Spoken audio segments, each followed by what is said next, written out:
قلب کا سکون یا قلب کا خشوع، دل کا، اس کا مطلب کیا ہے؟ اس کا مطلب یہ ہے کہ آدمی دھیان دے نماز کی طرف، نماز کی طرف دھیان دے، اور نماز کے علاوہ دوسری باتیں جو ہیں ان کو اپنے اختیار سے دل میں نہ لائے، اپنے اختیار سے نہ سوچے، بلکہ نماز کی طرف متوجہ رہے۔ حضرت نے اس ملفوظ میں ارشاد فرمایا کہ یوں تو نماز کے اعمال بہت سے ہیں، قیام بھی ہے، رکوع بھی ہے، سجود بھی ہے، قعدہ بھی ہے، یہ سارے نمازی کے اعمال ہیں، لیکن ایک چیز سب میں قدر مشترک ہے، وہ ہے ذکر۔ ہر جگہ ذکر ہے،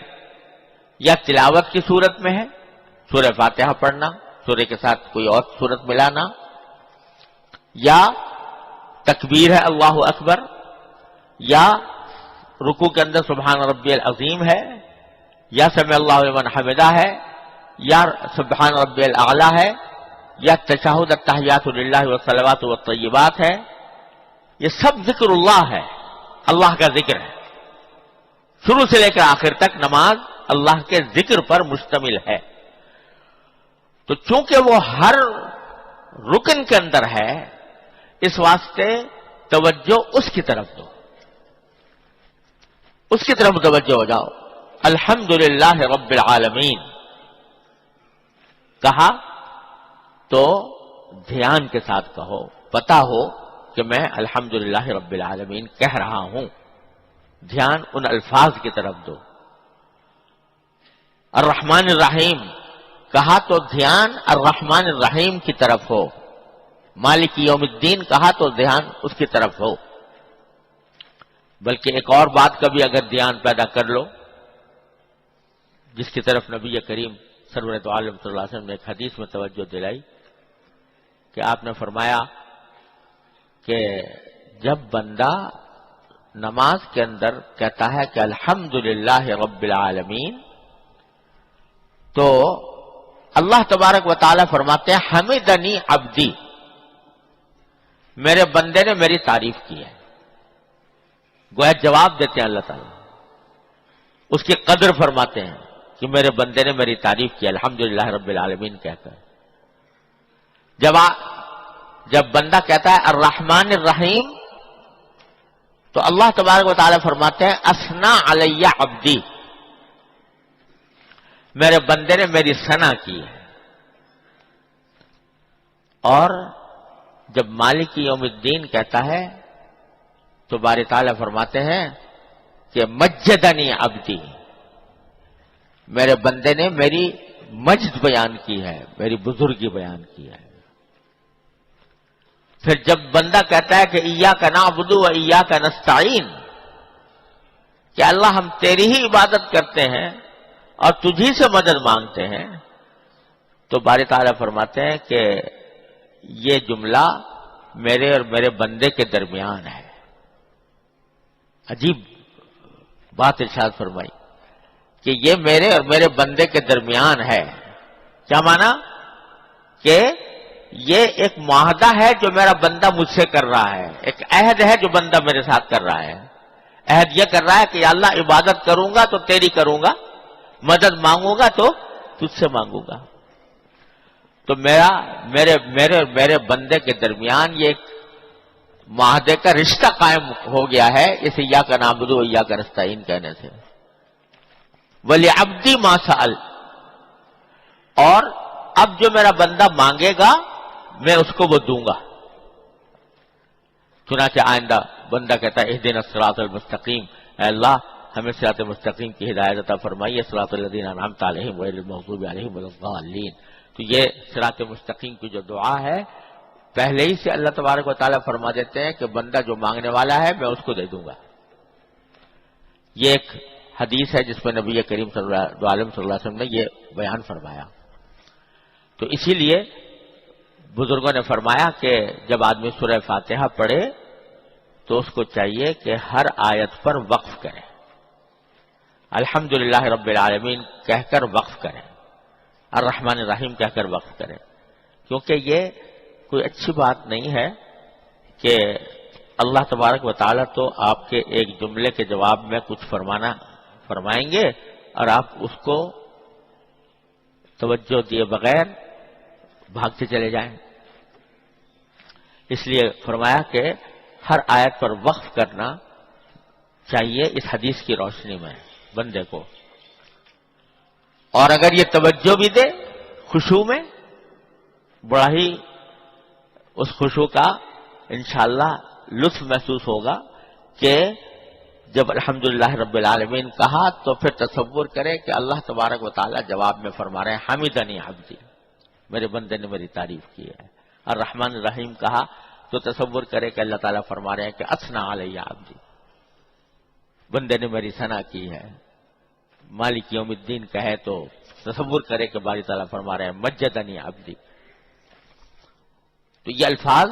اگر یاد ہوں تو بہت اچھا، نہیں تو کم از کم اس کے معنی کا تصور کر لیں تو اس سے خشوع میں انشاءاللہ اور اضافہ ہوگا. بلکہ میں نے اپنے اساتذہ سے سنا کہ حضرت شیخ محی الدین ابن عربی رحمۃ اللہ علیہ کے بارے میں، شیخ اکبر محی الدین ابن عربی رحمۃ اللہ علیہ کے بارے میں نے اپنے متعدد اساتذہ سے سنا کہ انہوں نے کہیں یہ فرمایا ہے کہ میں تو جب نماز پڑھتا ہوں تو جب تک الحمدللہ رب العالمین کہنے کے بعد حمدنی عبدی کی آواز نہیں سن لیتا اس وقت تک آگے نہیں بڑھتا. یعنی مجھے آواز آتی ہے حمدنی عبدی کی، اور جب تک وہ آواز نہیں سن لیتا تو میں الرحمن الرحیم آگے نہیں بڑھتا. الرحمن الرحیم کے بعد جب تک اثنا علیہ عبدی کی آواز نہ آ جاتی تو میں آگے نہیں بڑھتا. بہرحال یہ ان کا مقام ہے، اللہ تبارک و تعالیٰ نے ان کو یہ مقام بخشا تھا. ہم شما کہاں اس کی آرزو کریں، اس کی تمنا کریں، لیکن کم از کم اتنا کہ ہر آیت کے اوپر اللہ تبارک و تعالیٰ کے جواب کا تصور کرے آدمی. تو دھیان ان الفاظ کی طرف لگائے جو الفاظ وہ زبان سے ادا کر رہا ہے سورہ فاتحہ میں، اور اگر امام کے پیچھے ہے تو امام تلاوت کر رہا ہوتا ہے سورہ فاتحہ کی، اس کی طرف دھیان دے. اور اگر سری نماز ہے، امام تلاوت نہیں کر رہا تو اپنے دل میں سورہ فاتحہ پڑھیں، اپنے دل میں سورہ فاتحہ پڑھیں، بغیر زبان ہلائے ہوئے دل میں پڑھ لیں. ایک روایت میں آتا ہے کہ حضرت ابو ہریرہ رضی اللہ تعالیٰ عنہ نے کسی کے سامنے یہ حدیث بیان فرمائی کہ نماز بغیر سورہ فاتحہ کے نہیں ہوتی. تو ان کے شاگرد نے کہا کہ حضرت میں تو کبھی کبھی امام کے پیچھے نماز پڑھتا ہوں مقتدی بن کر. تو آپ نے فرمایا اقرأ بہا فی نفسک یا فارسی، وہ ایران کا رہنے والا تھا، کہ اے فارسی تم یہ سورہ فاتحہ اپنے دل میں پڑھا کرو، جب سری نماز ہو تو دل میں پڑھو. امام زبان سے پڑھ رہا ہوگا، تم دل سے اس کو دہراؤ، اور اسی کیفیت کے ساتھ دہراؤ جس کیفیت کے ساتھ عرض کیا کہ ہر آیت کے اوپر رک کر اللہ تبارک و تعالیٰ کے جواب کا تصور کرو. تو غرض ذہن لگاؤ ان الفاظ کی طرف جو زبان سے ادا کر رہے ہوں. پھر سری نماز میں ایک مرحلہ ایسا بھی آ جاتا ہے جبکہ چلو سورہ فاتحہ بھی پڑھ لی، دل میں پڑھ لی، اس کے بعد بھی مثلا ابھی رکوع نہیں ہوا، کچھ وقت گزر رہا ہے، تو اس وقت میں آدمی کو چاہیے کہ یا تو اپنی طرف سے کوئی صورت ذہن میں لا کر اور وہ دل میں پڑھ لے، قل واللہ احد، قل اعوذ برب الفلق، قل اعوذ برب الناس، یا دل میں اللہ تبارک و تعالی سے مانگے، یا اللہ میں آپ کے سامنے کھڑا ہوں، یا اللہ میں آپ کی بارگاہ میں حاضر ہوں، اپنے فضل و کرم سے میری فلاں فلاں حاجتیں پوری فرما دیجیے، مجھے خشوع عطا فرما دیجیے، یہی دعا مانگ رہے، مجھے خشوع عطا فرما دیجیے، مجھے نماز کو صحیح طریقے سے اپنی رضا کے مطابق پڑھنے کی توفیق عطا فرما دیجیے۔ غرض اپنے دل کو لگاؤ اللہ تبارک و تعالی سے کچھ مانگنے کی طرف۔ دل کا قاعدہ یہ ہے کہ یہ کبھی بھی خالی نہیں رہتا، اس میں کچھ نہ کچھ خیال ہر وقت آتا ہے۔ کوئی انسان ایسا نہیں ہے جس کو کسی نہ کسی وقت ہر وقت کوئی نہ کوئی خیال نہ آ رہا ہو، وہ خیال سے خالی نہیں ہوتا۔ اگر تم اس کو اللہ تبارک و تعالیٰ کے ذکر سے آباد کر دو گے، اللہ تعالیٰ کی یاد سے آباد کر دو گے، دعاؤں سے آباد کر دو گے، تو پھر وہ دوسرے خیالات نہیں آئیں گے۔ لیکن اگر تم نے خالی چھوڑ دیا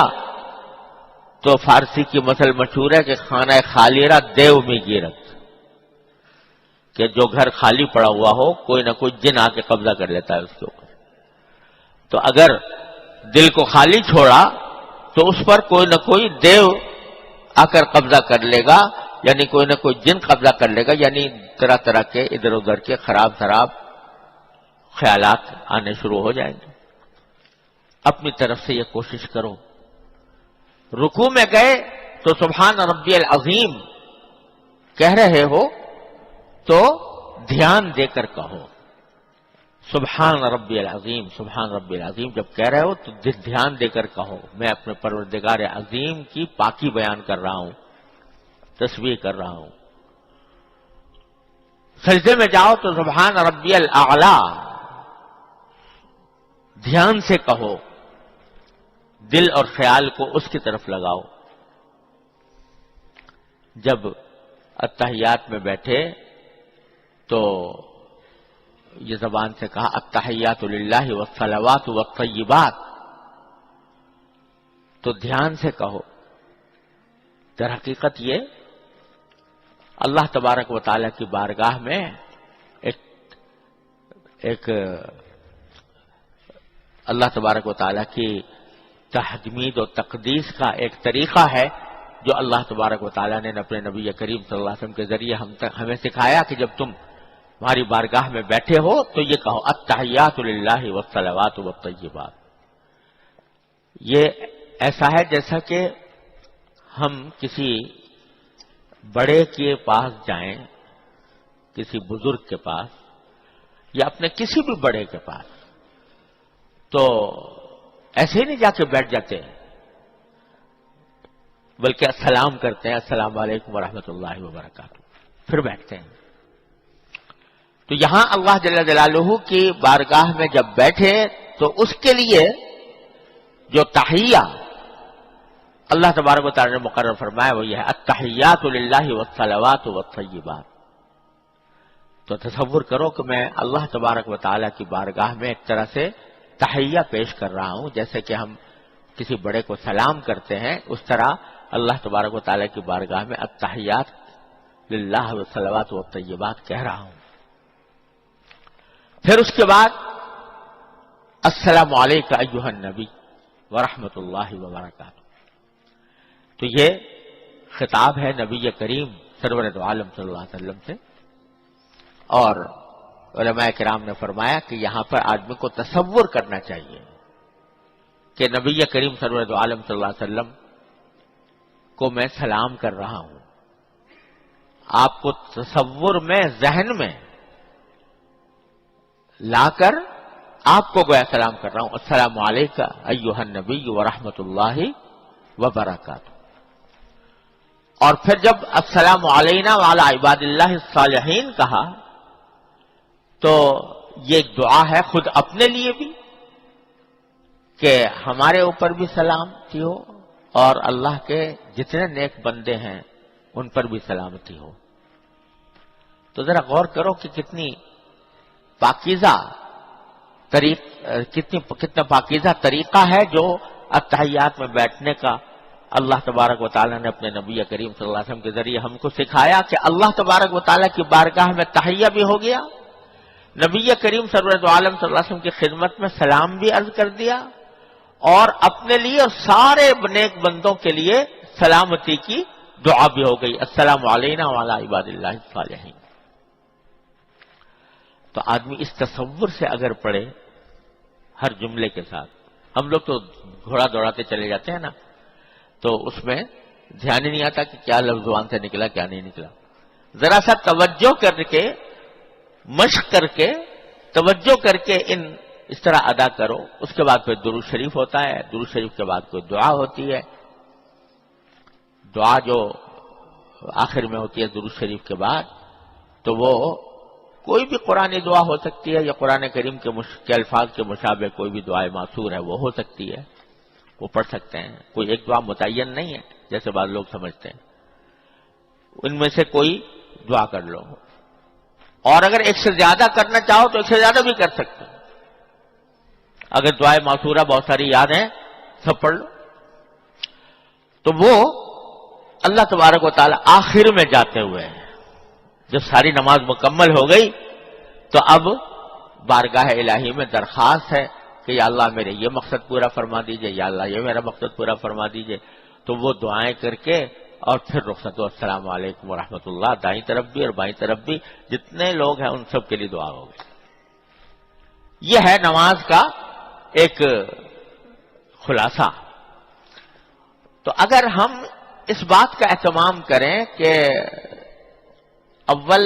قدم یہ کہ اپنے اعضاء کو سنت کے مطابق رکھیں،